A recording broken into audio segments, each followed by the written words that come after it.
పల్నాడు జిల్లాలో జనసేన పార్టీ దూకుడు పెంచుతోంది. నర్సరావుపేటలో 6 రోజుల పాటు జరిగిన పార్టీ నిర్మాణ సారథుల సమాచార సేకరణ కమిటీ సమావేశం విజయవంతంగా ముగిసింది. ఈ సమావేశానికి జిల్లాలోని 7 నియోజకవర్గాల కార్యవర్గ సభ్యులు హాజరయ్యారు.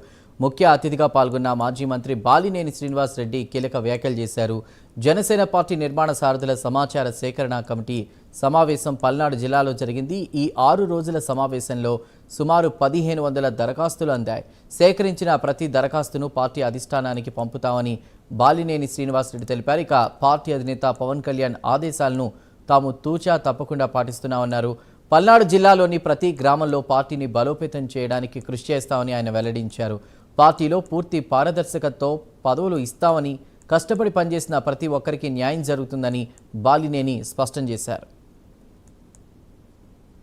9వ తేదీ నుంచి జనసేన పార్టీ నిర్మాణ సారథుల సమాచార సేకరణ కమిటీ ఆధ్వర్యంలో ఈ వారం రోజులు మొదలుగా 5 రోజులు ఇచ్చారు.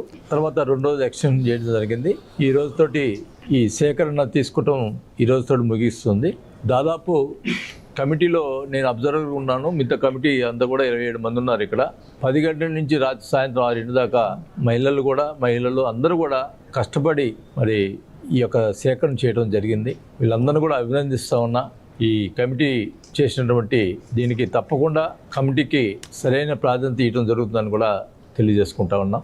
మరి జిల్లాలో దాదాపు 1500 అప్లికేషన్స్ ఈరోజు రావటం జరిగింది. అవన్నీ కూడా రేపు సాయంత్రం లోపల హెడ్ ఆఫీస్కి పంపించడం జరుగుతుంది.